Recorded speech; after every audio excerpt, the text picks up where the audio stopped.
आज निकालेंगे पहला कुरिन्थियों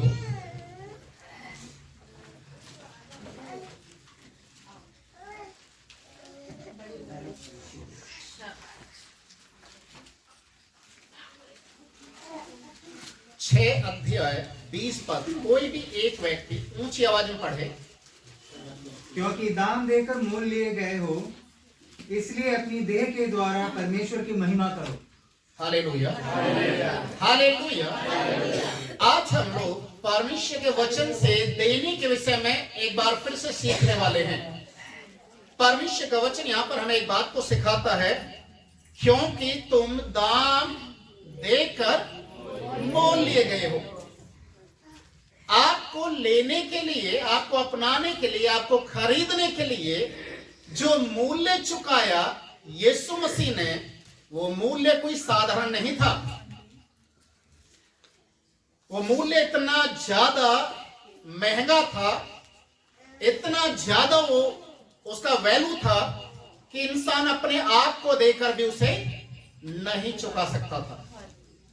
पर ये कार्य केवल यीशु ने किया, और इसलिए वचन में लिखा है, तुम्हें ले लिया। किसने ले लिया? यीशु मसीह ने। तो अगर आपको यीशु मसीह ने ले लिया है, तो अब आप किसके हैं? यीशु मसीह के। आप अगर कहीं दुकान पर जाते कोई सामान खरीदने के लिए, आपने उसका कीमत दे दिया, आप दुकानदार के सामने उसको तोड़ेंगे, खोलेंगे, दुकान वाला कुछ बोलेगा? नहीं बोलेगा। क्यों? क्योंकि कीमत दे चुके हैं, आपने कीमत दे दिया। पर बिना कीमत दिए अगर आप उसका रैपर खोलेंगे, उसको चेक करने के लिए खोलेंगे या फाड़ कर देखेंगे साइड से, तो दुकान वाला करने देगा? नहीं। वो क्या बोलेगा? पहले दाम लो, पहले दाम, बाद में चाहे से खोलो, तोड़ो, फेंको, ये तुम्हारी सिरदर्दी है। अब सोचने वाली बात है, जब यीशु ने हमें खरीद लिया, हम यीशु के हो गए, तो अब इस शरीर के ऊपर, इस जीवन के ऊपर अधिकार किसका है? यीशु मसीह का।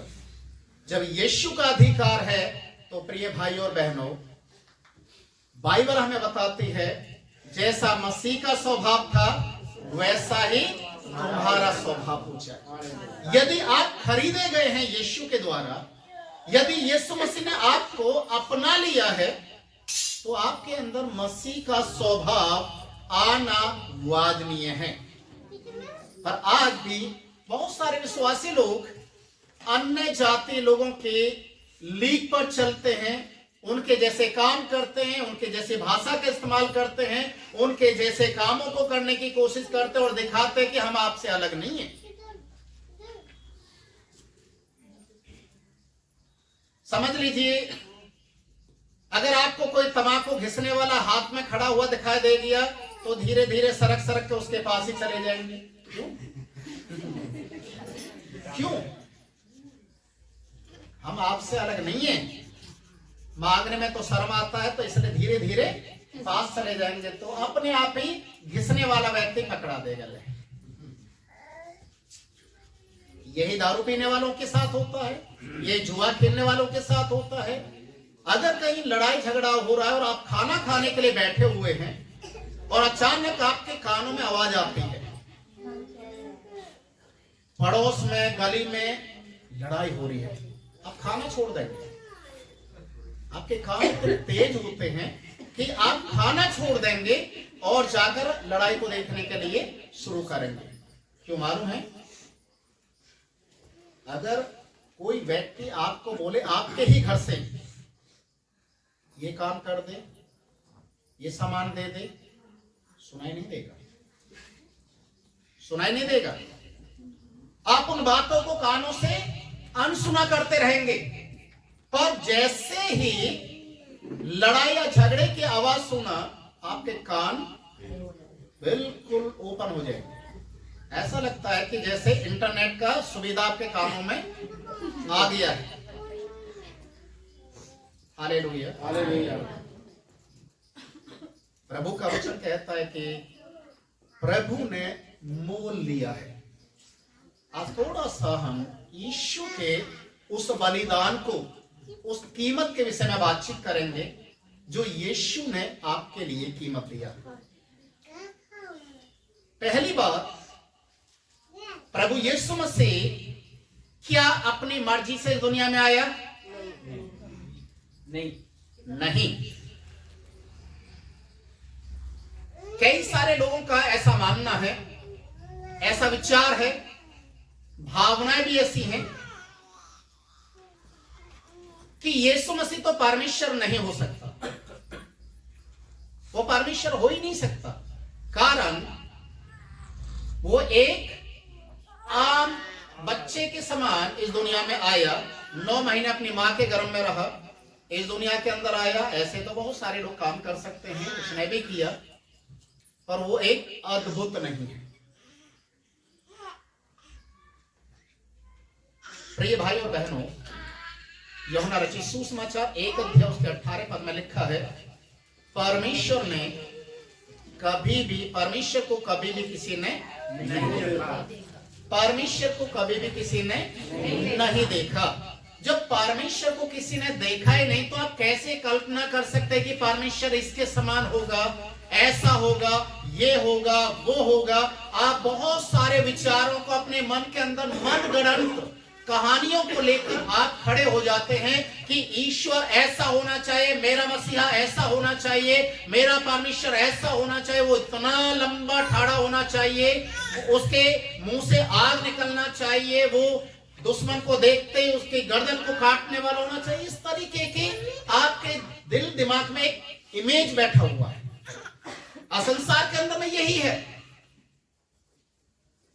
कि ईश्वर मसीहा उद्धारकर्ता इस तरीके का होना चाहिए, और इसलिए अपनी अपनी इच्छाओं के अनुसार पूरी दुनिया के लोगों ने कि मेरा मसीहा, मेरा उद्धारकर्ता ऐसा होना चाहिए, इसलिए उन्होंने एक पिक्चर अपने दिमाग में बना लिया कि वो हवा में उड़ते हुए आएगा, वो दीवारों पर ऐसे छिपकली की तरह चढ़ेगा, वो यहां से फूंक मारेगा, वहां जाकर लोग गिर जाएंगे, वो ऐसे घूमेगा, गायब हो जाएगा। क्या बोल रहा हूं, समझ में आ रहा है? Yes. सुपरमैन, स्पाइडरमैन, शक्तिमान, इस तरीके से वो आएगा।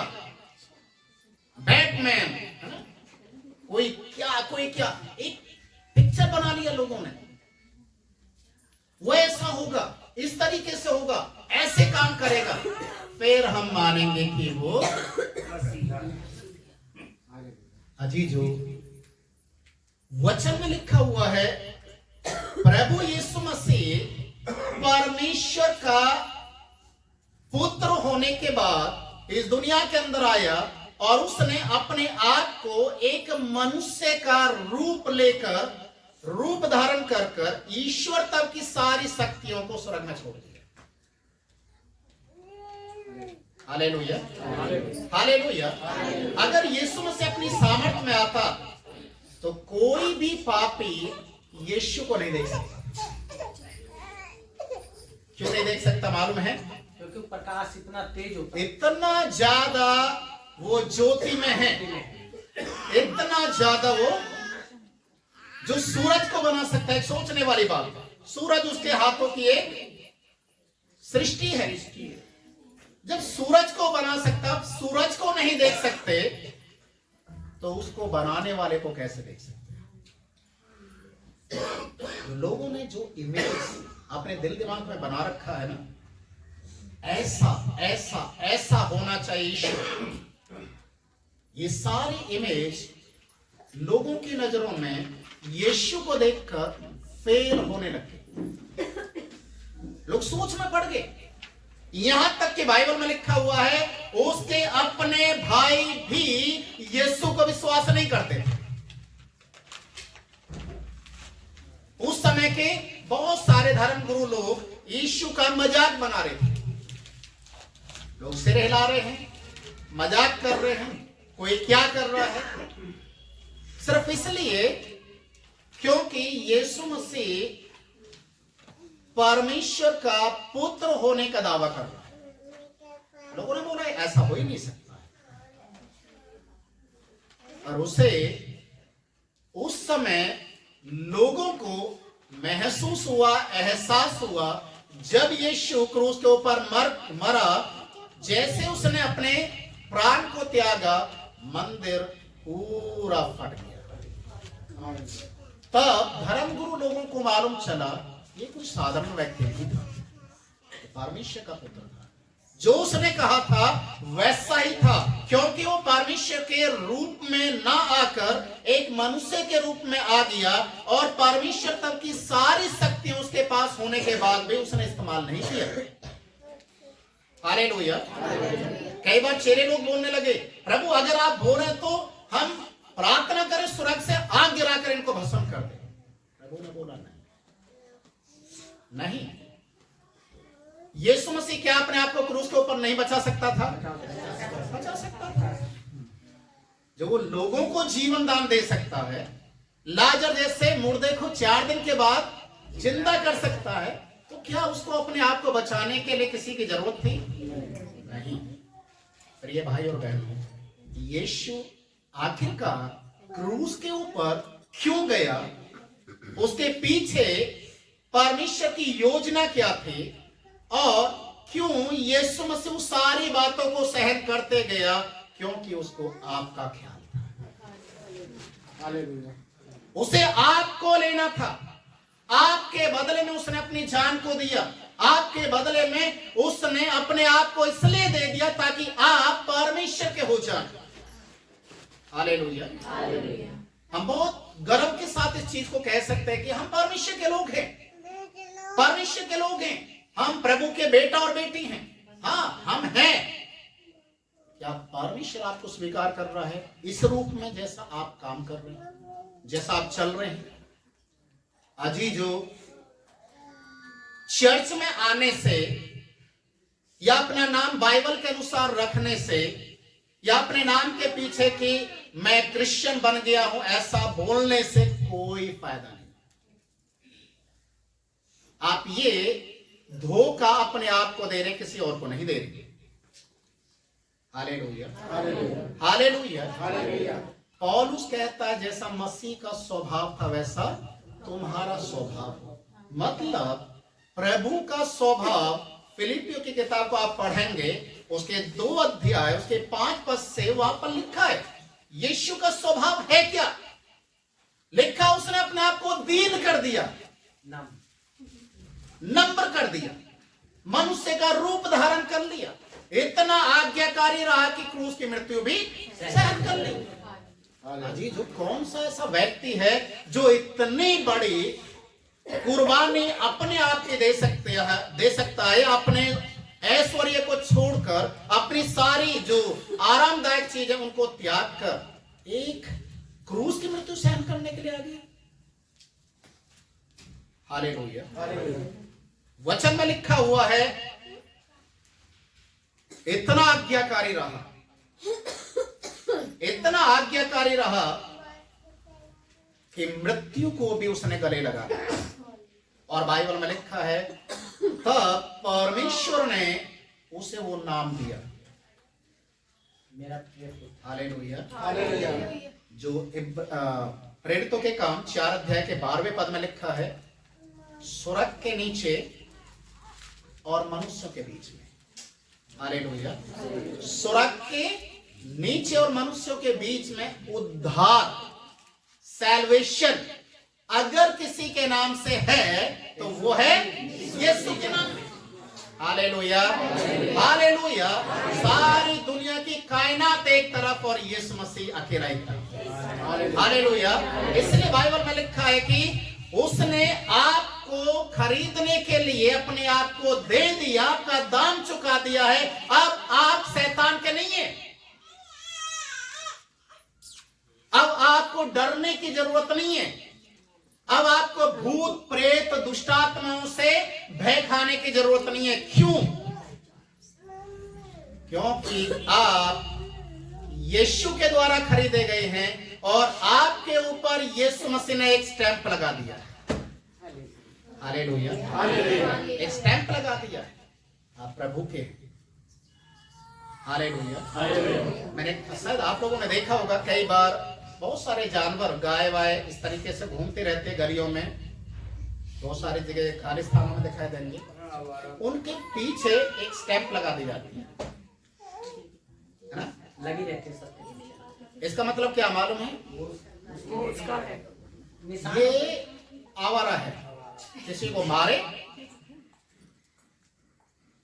किसी के साथ नुकसान करे, किसी का सामान खा जाए, हम जिम्मेदार नहीं।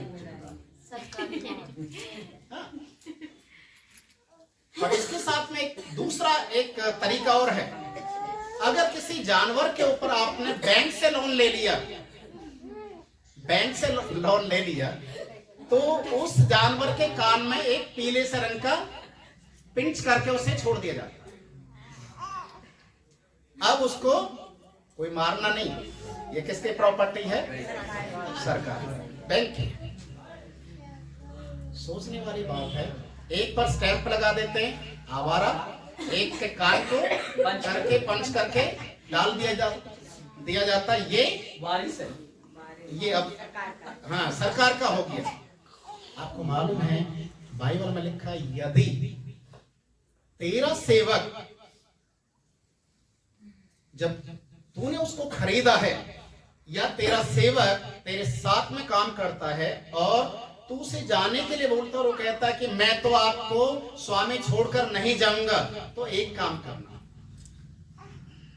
दरवाजे पर उसको लेकर जाना। सुतारी जो होती है ना, जिससे छेद किया जाता है, मूछी लोगों के पास भी होती है, सुआ, उससे क्या करना, उसके कान में छेद करना।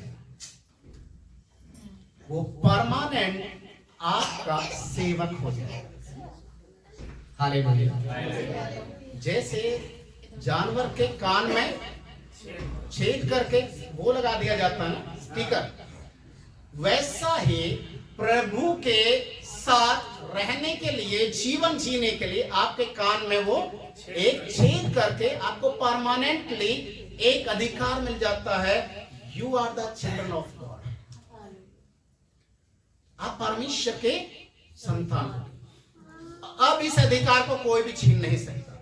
और इसलिए परमेश्वर के वचन में लिखा है कि प्रभु ने आपको जब खरीद लिया है तो आपको अपना एक चिन्ह दे दिया है कि तू मेरा है, इसलिए अब तू संसार का नहीं रहा, परमेश्वर के लिए अपने आप को तैयार करना। Hallelujah, hallelujah. इसलिए लिखा हुआ है कि अपने देह के द्वारा क्या कर, परमेश्वर की महिमा कर। परमेश्वर की महिमा कर। जब आप परमेश्वर की महिमा करेंगे तो उस महिमा में बहुत सारी चीजें हैं। पहला है आराधना, पहला है आराधना। अब आराधना कैसे करना है? यूहन्ना रचित सुसमाचार उसका 4 अध्याय 23 और 24 पद को जब आप पढ़ेंगे तो ये विवाद आज बहुत सारे लोगों में आज भी है। प्रभु की आराधना करने के लिए कहां जाएं? कोई कहता है ईश्वर की उपस्थिति वहां पर है, कोई कहता पहाड़ों पर है, कोई कहता जंगल में है, कोई कहता देश में, कोई कहता विदेश में है। आज विवाद बना हुआ है। पर प्रभु यीशु मसीह क्या कहता है उस सामरी स्त्री से कि वो समय आ चुका है कि परमेश्वर के लोग जो परमेश्वर को जानते हैं वो आत्मा और सच्चाई से प्रभु की महिमा करें, क्योंकि प्रभु आत्मा। Hallelujah, hallelujah. प्रभु आत्मा है और प्रभु ऐसे लोगों को खोज रहा है जो उसकी आराधना करें, दिखावटी नहीं। आप कहीं आराधना कर रहे हैं, प्रार्थना कर रहे हैं, आप कुछ करते हुए जा रहे हैं, कोई आवाज आ गया पीछे से, कोई बोल रहा है रुक जाना 1 मिनट, आप करते जा रहे हैं, प्रार्थना कर रहे हैं, घंटी हिला रहे हैं, सब कुछ कर रहे हैं, फिर बोले देखना चाहे जल तो नहीं रही है, आप करते जा रहे हैं। ये आराधना नहीं है। आप चर्च में आ गए और आपका ध्यान घर में है, अरे आज तो मैंने अच्छा चीज बनाया था, पड़ोसी को चाबी दे के आगे गलती कर दी। यहां से जब मैं जाऊंगा भूखा प्यासा, अगर दरवाजा खोल के अंदर घुस गया और खा लिया तो ये आराधना नहीं है। ये आराधना नहीं है। आराधना का मतलब आप आत्मा से भर जाइए, प्रभु की आराधना कीजिए, और जब प्रभु का मस्सा आपके ऊपर आएगा तो वो वाक्य पूरा हो जाएगा जो यूहन्ना बपतिस्मा देने वाले ने कहा, मैं तो तुम्हें पानी से बपतिस्मा देता हूं, पर मेरे बाद जो आने वाला है। Hallelujah, hallelujah. जब आप परमेश्वर की आराधना करना शुरू करेंगे, प्रभु के लिए आप तैयार होना शुरू करेंगे। वचन में लिखा है, अपने देह के द्वारा प्रभु की महिमा करो। आप खरीदे गए हैं, अपन अनाउंटिंग हैं, आप चुने हुए लोग हैं, आप कोई साधारण नहीं है। प्रिय भाई और बहनों, वचन को खोल कर देखिए। पहली शताब्दी के अंदर जब कलीसिया के लोग एक मन होकर प्रार्थना करते थे, हर एक किसी को चर्च में उनके बीच में बैठने की हिम्मत नहीं होती थी, कारण आत्मा बातचीत करता था। अगर कोई चोरी, चालाकी, झूठ या गलत मन से कोई आ गया, तुरंत आत्मा बोलते थे ये व्यक्ति गलत मन से आया है। लोग डरते थे और बाद में तारीफ भी करते थे। इनके बीच में परमेश्वर, हालेलुया, हालेलुया। तब चिन्ह चमत्कार भी होते थे, आज क्यों नहीं हो रहे? अगर कोई प्रचारक आ रहा है, बाहर से आ रहा है, सुन लिया, भविष्यवक्ता आ रहा है, ये आ रहा, फलाना आ रहा है, लोग अपना काम धंधा छोड़कर चले जाते हैं प्रार्थना। क्यों? हमारे लिए कुछ अच्छा हो जाए, कुछ अच्छा हो जाए, हमारे लिए कोई भविष्यवाणी हो जाए, हमारे लिए कुछ ऐसा हो जाए। अरे एक सोचने वाली बात है, जो यीशु जिसने आपको चुना है, उसको तो उसने भी चुना है ना? वो भी यीशु को जानता है। तो जब प्रभु आपकी यहां नहीं सुन सकता तो कहीं भी नहीं सुनेगा। Hallelujah, hallelujah, hallelujah, hallelujah. दूसरी बात, पहले आप प्रभु के द्वारा खरीदे गए हैं, तो आप क्या करना? अपने देह के द्वारा महिमा करना, क्योंकि प्रभु ऐसी आराधना करने वालों को ढूंढ रहा है। दूसरा, आप प्रभु की आत्मा से भागकर कहीं नहीं जाना। ये मन के अंदर से निकाल दो कि मेरे घर में प्रार्थना होती है या मैं चर्च में जाता हूं, यहीं तक ही लोग मुझे जानते हैं। इन लोगों के बीच में कोई भी बुराई, पाप, लड़ाई झगड़े, कोई गाली गलौच नहीं करना, क्योंकि पास्टर को मालूम चल जाएगा, चर्च में लोगों को मालूम चल जाएगा, विश्वासी लोग मेरे स्वभाव को देखकर ठोकर खा जाएगा। इसलिए छिपकर करने की कोशिश करो, छिपकर, दूर जाकर, रिश्तेदारी में जाकर, जहां लोग नहीं जानते कि आप यीशु मसीह को जानते हैं। Hallelujah, hallelujah. परमेश्वर के वचन में योना के विषय में ऐसा लिखा है, योना की किताब जब आप पहला अध्याय आप पढ़ेंगे, योना को परमेश्वर कुछ काम करने के लिए कहता है, और एक बार नहीं, बार बार कहता है। पर योना इतना नालायक टाइप का था, वो परमेश्वर की आवाज सुनने के बाद भी अनजान बन जाता, अनसुनी करता। और एक दिन उसने निर्णय क्या लिया मालूम है? मैं यहां सोता हूं, यहां भी परमेश्वर मुझसे बातचीत करता है, खेतों में जाता हूं, वहां भी बातचीत करता है, ये मेरा जो गांव का सेवाना है, यहाँ पर परमेश्वर मुझे बार बार आकर कुछ ना कुछ बोलता रहता है। अगर मैं इस गांव से ही दूर चला जाऊं तो फिर तो परमेश्वर मुझे पकड़ नहीं पाएगा। और उसने निर्णय लिया कि दूर जाने वाले एक जहाज के अंदर टिकट लेकर आराम से सो। Hallelujah, hallelujah, hallelujah. ये जब सो गया, जिस जहाज के अंदर ये सोया, टिकट लेकर, बिना टिकट के नहीं बैठा। बहुत सारे विश्वासी लोग तो बिना टिकट के चले जाते, पता नहीं कहां पकड़े जाते हैं, तो बोलते हैं प्रभु बचा ले। अगर फ्री में पहुंच गए, प्रभु धन्यवाद हो, मेरा फिल्म देखने का खर्चा बच गया। इस तरीके से प्रभु का नाम भी मजाकों में ले लेते। पर ये इतना समझदार व्यक्ति था, परमेश्वर से भागने की कोशिश कर रहा था। टिकट लिया, सो गया। थोड़ी देर के बाद क्या हुआ, जो जगे हुए थे उनके सामने मौत आकर मंडलाना शुरू कर दिया।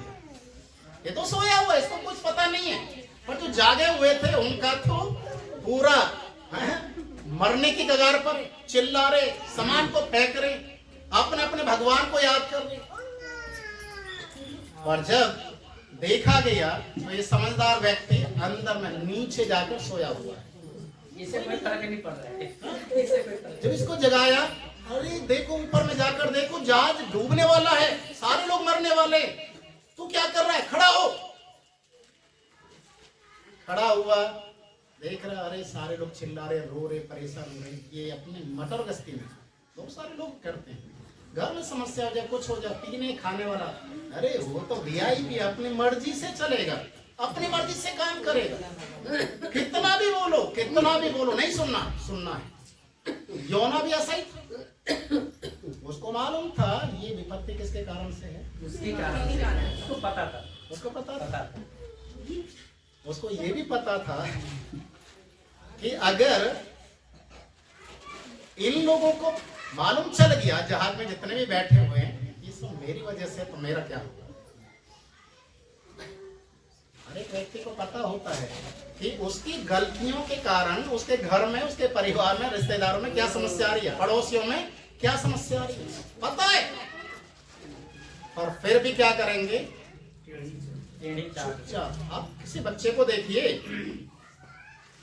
अगर आपका बच्चा बाहर खेलकर चुपचाप शांति के साथ आकर कोने में बैठ जाएगा, शांति के साथ, समझ लेना ये कुछ ना कुछ कुकर्म करके आया है। किसी का या तो तोड़ के आया, फोड़ के आया है। और यही होता है, बिल्कुल सीधे बन जाता है। योना भी ऐसे हो गया। बाद में एक समझदार व्यक्ति भी था, उसने बोला कि जितने भी पैसेंजर इस जहाज में हैं, सबके नाम से पर्चे डाले। और पहले क्या होता था, पुराने समय में, अगर कोई निर्णय भी लेना है, या प्रॉपर्टी बांटना है, या कुछ करना है, या ऐसा किसी के बारे में पता करना, तो पर्चे डाली जाती। पर्चे किसके नाम निकल गई, योना के नाम से। याद रखिए, उसमें आप भी योना हो सकते हैं। हालेलुया। पकड़ा गया।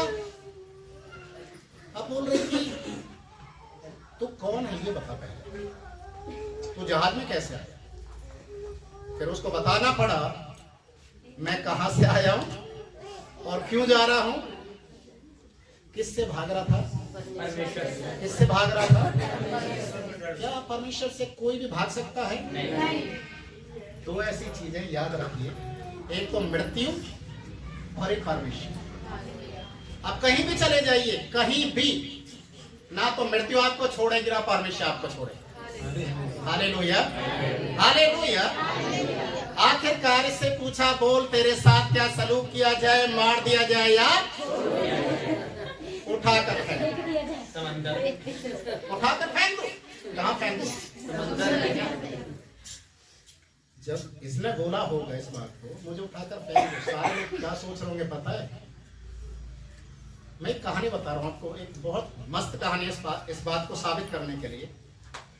किसी गांव में एक बुजुर्ग रहता था, वो हमेशा किसी न किसी को टोकता था, गाली देकर बातचीत करता था। सारे लोग उससे परेशान थे कि बुढ़ा कब मरेगा, कब सही करे, कब सही होगा, हमारा जीवन कब सुधरेगा। और उसको भी, बुढ़े को मालूम था कि सारे लोग मेरे से बहुत ज्यादा दुखी हो चुके हैं, और वो जानबूझ के भी करता था। उसने एक दिन बोला, मरने से पहले गांव के लोगों को इकट्ठा करवाया, सारे लोग आ गए, बोलने लगा देखो मेरा समय पूरा हो रहा है, मैंने कितने लोगों का दुख, दिल दुखी किया है, परेशान किया है, मैं अपनी गलती के लिए मैं माफी मांग रहा हूं। ऊपर वाला मुझे बड़ी सजा ना दे, इसलिए मैं आप लोगों से हाथ जोड़कर बोल रहा हूं, जितने भी गांव के लोग हैं, जो खूंटा होता है ना जमीन में गाड़ते जानवर बांधने के लिए, एक खूंटा मेरे मुंह के अंदर में गाड़ दीजिए ताकि ऊपर वाला मुझे दंड ना दे। तो लोगों ने सोचा कि अंतिम इसकी ख्वाहिश है, कर देते हैं। माफी मांग रहा है, जमीन पर लिटाया, खूंटा मुंह में रखकर हथौड़ा मार दिया, मर गया। पुलिस वाले पूरे गांव को भरकर जेल में ले गए। मरते मरते भी एक बात मरते मरते भी कुकर्म करके चला गया। तो बहुत सारे लोग ऐसे सुधरते ही नहीं है। योना के साथ जब बोला मुझे फेंक दो, वो डरे होंगे, अरे ये तो वैसे मरवाने के चक्कर में ऊपर से परमेश्वर से भाग कर जा रहा है, समुद्र में फेंक देंगे तो हमारा क्या होगा? मर गया तो और ज्यादा वेट परमेश्वर ये मरते मरते हमें भी ले डूबेगा। दाऊद इस चीज को और कहता है, प्रभु मैं तेरी आत्मा से भागकर कहाँ जाऊं? हर जगह तो तू है। उसको भी कब पता चला? जब उसका पाप नातान नबी के द्वारा दिखा दिया वो तू है, तूने ये काम किया है, तब उसको एहसास हुआ। उससे पहले उसको एहसास ही नहीं था कि मैंने भी पाप कर रहा। अरे भाई और बहनों, दूसरा सब पहला है, आपको प्रभु ने खरीदा है लहू के द्वारा कि आप प्रभु की महिमा करें आत्मा और सच्चाई से। दूसरा, आप प्रभु की आत्मा से भागने की कोशिश ना करें। और तीसरा मुख्य, पहला कुरिन्थियों 3 अध्याय उसके 16 और 17 पद में लिखा हुआ है, अब तुम परमेश्वर के क्या बन चुके हो? मंदिर। क्या बन चुके हो? मंदिर।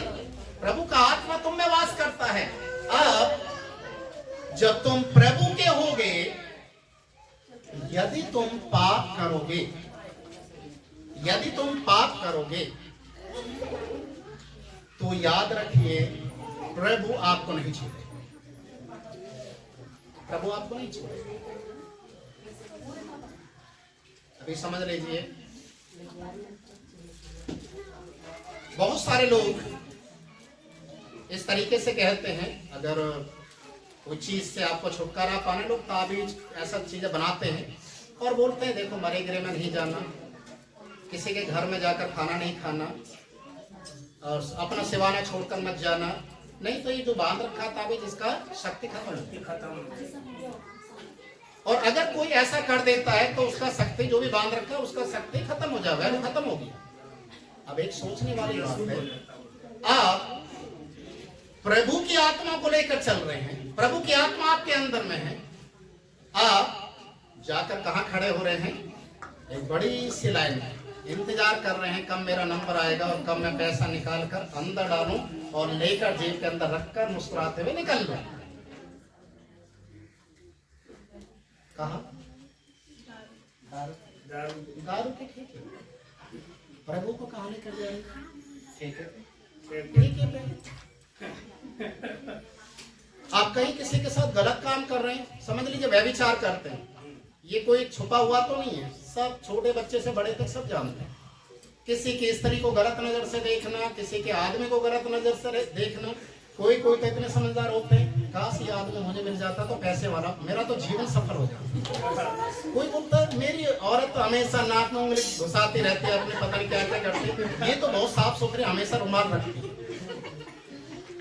गलत सोच के साथ अगर आप इस तरीके से चलेंगे तो इसका मतलब आप प्रभु के मंदिर को कहां लेकर जा रहे हैं, किनके साथ उसका संगति कर रहे हैं?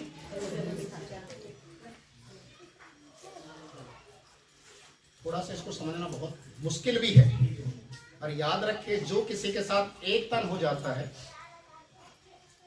वो दो नहीं रहते, एक हो जाता है। आप जब प्रभु के हैं तो किसी गैर के साथ अपने तन को ना जोड़ें। Hallelujah, hallelujah. बाइबल में समय नहीं है मेरे पास बोलने के लिए, नहीं तो आज के समय में स्त्रियों के साथ गलत कर रही है, आदमियों के साथ गलत कर रहे हैं, और यहां तक तो इससे भी बढ़कर आज स्त्री आदमी जानवरों के साथ व्यभिचार कर रहे हैं। अब सोचने वाली बात, आप प्रभु के द्वारा खरीदे गए थे, आप प्रभु के लोग हैं, क्या ऐसे लोगों के साथ आपका रिश्ता रखना चाहिए, उनके साथ समझौता रखना चाहिए, उनके साथ उठना बैठना चाहिए, या अपने आप को अलग रखना चाहिए? प्रभु का वचन कहता है ऐसे लोगों के बीच में से जब तक तुम निकलोगे नहीं, मैं तुम्हें स्वीकार करने वाला। Hallelujah, hallelujah. जो प्रभु के मंदिर को नाश करेगा प्रभु से भी नाश करेगा।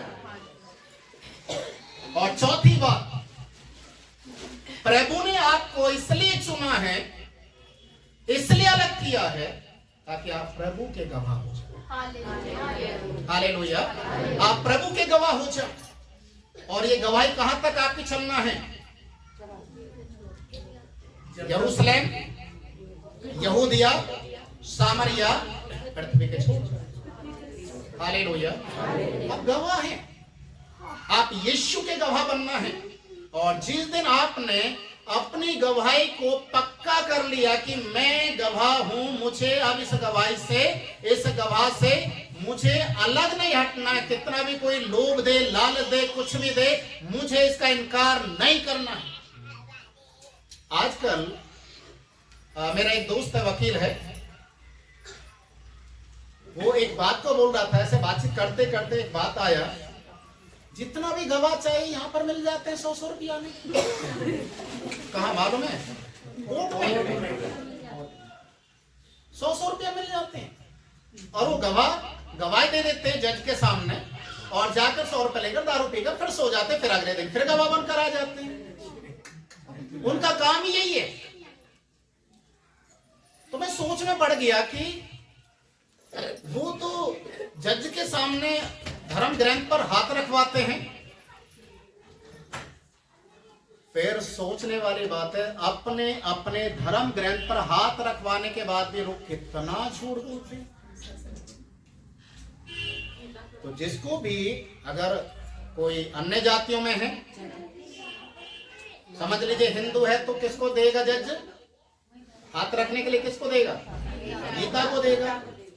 अगर कोई मुसलमान है तो कुरान को देगा, क्रिश्चियन है तो बाइबल को देगा।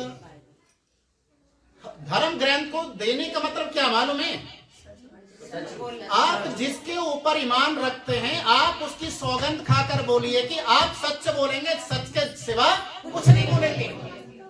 पर मालूम चला 100 रुपये में कितना सच बोल रहे हैं। अजी जो आज परमेश्वर का वचन हमें इस बात को सिखाता है, आप प्रभु के लिए गवाह के रूप में ठहराए गए हैं। प्रभु के लिए आपको एक गवाह के रूप में तैयार किया गया है। अपने घर में, अपने समाज में, अपने रिश्तेदारों में, और उन भाषा बोलने वाले लोगों के पास जाना है जो भाषा आप नहीं जानते। आप गवाह होने के लिए ठहराए गए। तो ये 4 काम जिस दिन आप करना शुरू कर देंगे, समझ लीजिए कि आप प्रभु के द्वारा खरीदे गए। Hallelujah, hallelujah. रोमियो की किताब आप 12वां अध्याय आप पढ़ेंगे, उसके पहले और दूसरे पद में लिखा है, अपने अपने देह के द्वारा परमेश्वर की महिमा करने के लिए अपने शरीरों को जीवित और भावता करके प्रभु को बलि करना है। हालेलुया, प्रभु के लिए बलि करना है।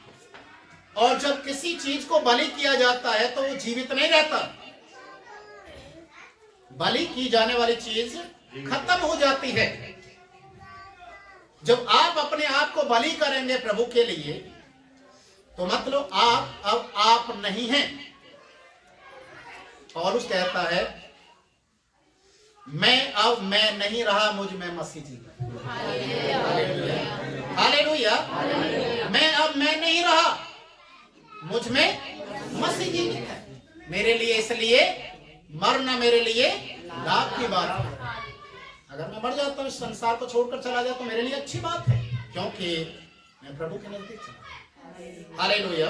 इसलिए परमेश्वर का वचन यहाँ पर कहता है कि अपने देह के द्वारा प्रभु की ऐसी महिमा करो कि अपने शरीरों को जीवित और भावता करके बलि चढ़ाओ। जब आप परमेश्वर के लिए अपने आप को देना शुरू करेंगे, आपको भूख नहीं लगेगी। अगर आप उपवास रख रहे हैं, आपको भूख नहीं लगेगी। आप प्रार्थना करें, घंटों तक प्रार्थना करेंगे, आपके शरीर के अंदर इतनी ताकत प्रभु देगा कि आप उन सारी चीजों को करने के सक्षम आप हो जाएंगे। और जब प्रभु आपके द्वारा अपनी सेवा को लेगा, तो बड़ी से बड़ी भूत प्रेत शैतान की शक्ति भी आपके सामने खड़े नहीं रह सकते। हालेलुया, क्योंकि प्रभु आपको इस्तेमाल करें। आप प्रभु के हैं। याद रख लीजिए, आप खरीदे हुए, आप अपने नहीं रहे, आप प्रभु के। हालेलुया। अंतिम एक बात और बताकर मैं समाप्त करूंगा। यूहन्ना रचित सुसमाचार 15 अध्याय उसके 4 और 5वें पद में इस प्रकार से लिखा है, प्रभु यीशु मसीह ने कहा, जो डाली मुझ में बनी रहती है वही फलवंत रहती है। हालेलुया। जो डाली मुझ में बनी रहते हैं वही फलवंत होते, तो मुझसे अलग होकर कुछ भी नहीं कर सकते। याद रखिए, अगर आप एक विश्वासी जन हैं, प्रभु के साथ आपका रिश्ता नहीं है, आप बाइबल नहीं पढ़ते हैं, प्रार्थना नहीं करते हैं, आप चर्च नहीं जाते हैं, आप परमेश्वर के लिए उपवास में, दान दशवांश में आगे नहीं बढ़ पाते, तो आप विश्वासी नहीं है, आप मसीह में है ही नहीं। ये झूठा ड्रामा करना बंद कर दें, ये दिखावटी जीवन बंद कर दें। हो सकता है कि आप अपने आप में खुश होते रहेंगे कि मैं प्रभु के साथ में चल रहा हूं, बाइबल पढ़ता हूं, ये करता हूं। और अगर आप प्रभु के साथ सही जो एक रिश्ता है, सही एक संगति उसको नहीं करते हैं, तो आप मरे हुए, आप मरे हुए। Hallelujah, hallelujah. मैंने अक्सर बहुत सारे लोगों को देखा है